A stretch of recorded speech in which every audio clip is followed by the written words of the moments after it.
Breaking news po tayo mga kababayan. Naku po, eto na. Pinakabagong balita, breaking news. Dahil po dito sa ICC, Tatay Digong talagang di umano ay lalaya na dahil mahina ang depensa ng abogado ng ICC dito kay Attorney Conti. Mga kababayan, nagulat ang lahat. Mamaya sasabihin ko sa inyo bakit si Tatay Digong ay lalaya at makakauwi na ng Pilipinas. Makakapiling natin. Makakamayan natin muli si Tatay Digong. Sasabihin ko sa inyo bakit mga kababayan, bakit nakaredy na ang tinatawag na red carpet sa airport. Sasabihin ko sa inyo mamaya bakit. Para mga tangalista, bobolista, makinig. Si bash ng bash Sasabihin nananaginip ka, magantay ka ha. Ito, totoo ito, itong binabalita natin. Panoorin muna natin mga kababayan ang balita kay General Bato at kay Senator Bongo. Bali-balita kasi mga kababayan ay ipapaaresto na ng ICC itong dalawa. At yung iba pang mga kasama na sinasabi na kasabwat, kasapakat ni Tatay Digong. Naku po, eto mga kababayan, Senado maghahanda na sa posibilidad na ipaaresto ng ICC sina De La Rosa at Go. Halaka, mga kababayan, panoorin po natin ang balita dito sa News 5. Ito po ang pasabog. Inaasang pag-uusapan ng mga senador ang posibilidad na ipaaresto ng ICC sina Senator De La Rosa at Bongo. Live mula sa TV5 Media Center, nangungun sa balita si News 5 Senate Correspondent Mean Las Bañas. Mean, ano raw ang gagawing paghahanda ng Senado tungkol dito? O, kita nyo mga kababayan, ang mga Senado naghahanda na kung sakali ipahuli si Bato at Bongo. Marami pong mga bali-balita na kung ano yung proseso na ginawa nila kay Tatay Digong ay yun din ang gagawin nila sa dalawa. Naku po mga kababayan, politika na ito. Political motivation po ito mga kababayan. Gusto nilang pabagsakin talaga ang lahat ng mga kaalyado ni Tatay Digong. Lalong-lalo na kay Sara na malakas na kanilang kalaban pagdating ng 2028 na labanan ng mga presidente. Nako po, eto na ang kanilang taktika. Ubusin ang kaalyado ni Tatay Digong. Halaka. Jiggy, inaasahang magpupulong ang majority block ng Senado sa darating na Miyerkules. Yan ay sa pag-resume ng sesyon ng Senado. At ayon kay Senate President Pro Tempore Ping Lacson, kabilang sa mga pag-uusapan nila ay yung immunity ng mga senador sa aresto, lalo na kapag ongoing yung sesyon ng Kongreso. Yan kasi, Jiggy, may limitasyon yan. Ayon sa saligang batas, applicable lamang yung immunity na yan kung ang kaso ay may kaparusahan na pagkakakulong na 6 years and pababa. So, Ayan mga kababayan, wala na ba talaga tayong sariling batas? Dayuhan na lang ba ang masusunod? Wala bang kapangyarihan ng Republika ng Pilipinas na gawin ang kanyang mandato? Ang sariling batas na umiiral dito sa ating bayan? Bakit banyaga pa ang huhuli sa kanila? Kung meron silang kasalanan, dito sa Pilipinas nila litisin. Tignan nyo kung anong ginawa kay PRRD, mukhang ganito rin ang gagawin kay Bato at De La Rosa or Bato at Bongo. Nako po. Kailangan pag-usapan niya ng mga senador at ayon kay Senator Ping Lacson, doon sa kanyang mga pakikipag-usap sa mga legal experts, ang sinasabi raw talaga kapag nagbaba ng summon o kaya ng arrest warrant ang ICC, dapat idulog at idaan nila yan sa mga local courts dito sa ating bansa. Kung bakit, narito ang bahagi ng pahayag ni Senator. Dapat ganun. Anong ginawa kay Tatay Digong? Dinerecho sa ICC ni Mang Kanor. Nako po. Ping Lacson, pakinggan natin, Jiggy. Walang person na madi-deprive of liberty. No? At yung walang maaresto kung walang naka-issue na warrant of arrest, ang isang korte, ang isang judge. Hindi ko pinoprotektahan yung aking mga kasama. Yung aking payag, Alam mo, Lacson, kung ganyan ang gagawin mo, sasaluduhan kita, pupurihin kita. Dapat dumaan yan sa local court. Huwag mong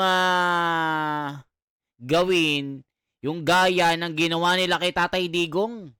Dahil pati ikaw kasapakat ka. Yan ang sabi ng mga naniniwala kay Tatay Digong dito. Bakit si Tatay Digong hindi dumaan sa local courts? Biglang hinuli, inabangan sa airport ni Mang Kanor. Yung warrant of arrest niya nasa cellphone. Ano ito? Lokohan? Yari na. Protektahan ko yung legal process ng yung domestic legal process natin. Pero Jiggy, aminado si Senator Lacson na kung sakasakali at matuluyang maaresto yung dalawa sa kanilang kasamahan ay malaking bagay daw yan at malaking kawalan sa Senado. Lalo't 24 lamang silang senador at marami silang trabaho, so apektado talaga yung kanilang trabaho kung mababawasan pa sila ng isa o dalawa o ilan pa mang senador. Jiggy. Ayan mga kababayan. Tila gusto nilang ubusin ang kaalyado ni Sara Duterte. Mababawasan na ng dalawa ang Duterte Block. Sino na lang ba mga kababayan? Marcoleta, Robin Padilla, Bongo, De La Rosa. Sino pa? Cayetano? Sino pa yung apat? Mga kababayan, pag dalawa binawasan, kokonti na lang sila. Gusto talaga nilang ilikida ang mga kalyado ni Sara. Bakit po? Dahil ito sa nalalapit na eleksyon ng 2028, malakas kasi si Sara. Malakas sa pagka-presidente. Ikumpara mo sa mga kalaban, sila Risa Hontiveros, na nagsasabi na kaya niyang talunin si Sara, ay nananaginip yata ito. Itong mga nangyayaring ito, mga kababayan, pakana ng mga kalaban. Lalong-lalo na sila De Lima, Trillanes, Risa Hontiveros, at yung mga bumastos kay Tatay Digong. Gagawin nila lahat para humina at maubos, mabawasan ang kaalyado ni Sara Duterte. Ito kasi mga kababayan dito sa impeachment, gusto nilang matibag si Sara Duterte dito. Pero ang kakampi ni Sara Duterte dito ay ang taong bayan. Pag si Sara Duterte nanalo at talaga namang napakalakas, ikumpara mo dito sa kay BBM, the lame duck, -3. Kumpara kay Sara, +35 na yata. 28 nung nakaraan. Katandem pa si Marcoleta. Ay yari na. Bangga giba-giba. Sabi naman ni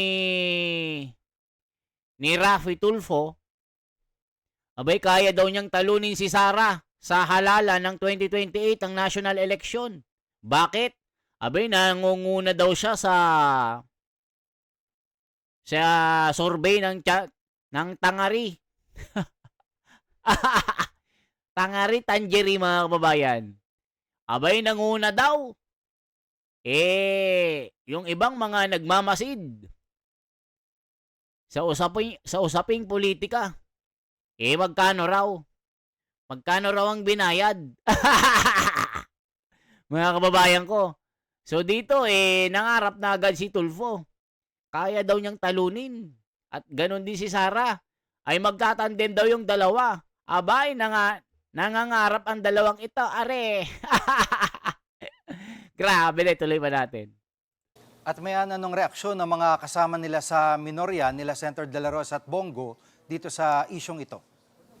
Ikinalungkot, Jiggy, ng minority bloc nang malaman nga nila na tinukoy ng ICC na co-perpetrator sa kaso ni dating Pangulong Duterte. Itong sila Senators Bongo at De La Rosa. Si Senator Robin Padilla nga raw, Jiggy, ay naiyak pa nung kanyang mabasa yung impormasyon kaugnay nito. Nag-aalala daw kasi siya na kung matuluyan na mawala o maaresto yung kanyang mga kasamahan sa Duterte bloc ay mag-isa na lamang siyang matitira dyan sa naturang bloke. Pero giit ni Senator Padilla kung talagang merong kaso laban dun sa dalawang senador kay Senators Bongo at De La Rosa, dapat daw dito na yan litisin sa loob ng ating bansa at hindi hayaan na international court ang maglitis sa kanila. At may pahayag na ba sina Senator De La Rosa at Bongo dito sa pagkakasama nila sa listahan ng ICC?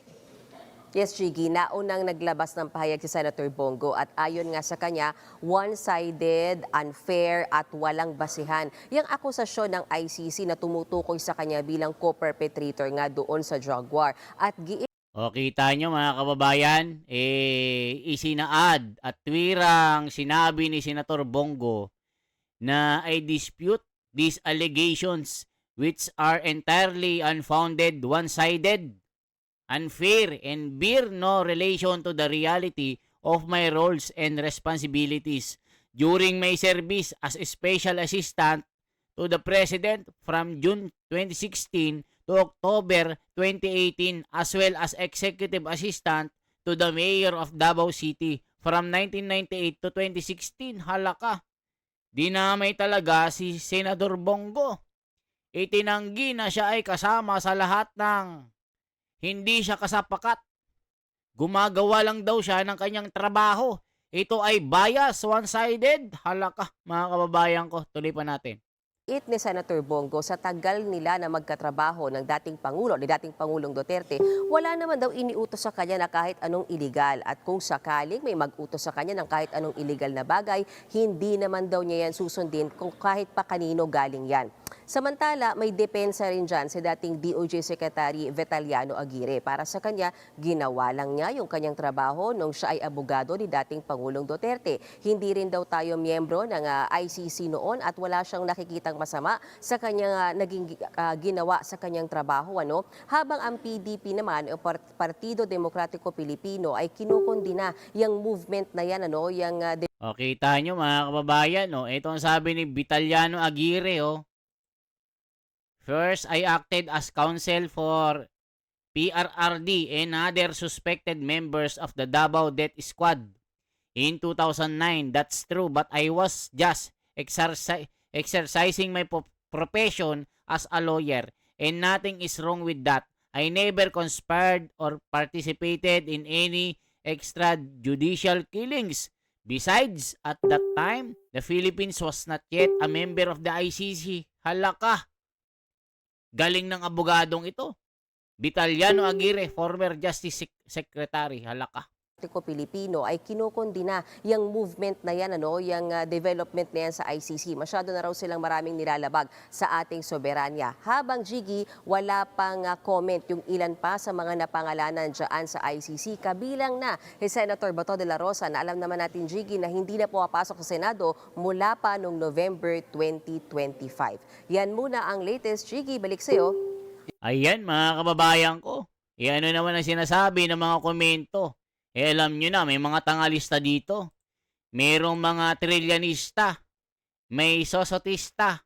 Huwag po ninyo kalimutan mga simpleng mamamayang Pilipino. Rin ang mga biktima at ang lahat ng sangkot ay kailangang litisin kasama ng mastermind. Nagtatago na ba sila dalawa? Bakit kailangan magtago kung wala namang kasalanan? Talo pa nila si Dilima, hinaharap ang kaso. Kaloy, Don style. Diba sabi nyo gusto nyo nang samahan si Digong o ayaw nyo? Free plane ticket at visa. Ayan ang mga tangalista mga kababayan ko. Yan ang sinasabi na gusto nilang mawala ang mga kalyado ni Tatay Digong. Ito ay ginagawa nila para sa politika. My goodness, wala ata ititira. Hala, sabi ng mga tangalista, tuwang-tuwa. Namihasa na ang ICC, basta-basta na lang manghihimasok ng bansa kahit walang soberanya. Halaka, mga kababayan ko. Tila namimihasa daw ang ICC. Mukhang nagiging abusado na. Nanghihimasok sa internal problem ng isang bansa. Paano kung si Donald Trump mabiwisit dito sa mga ICC na ito? At isa-isang gawin gaya ng ginawa nila kay Maduro. Isa-isang isakay sa helicopter ito ng Air Force. Nako.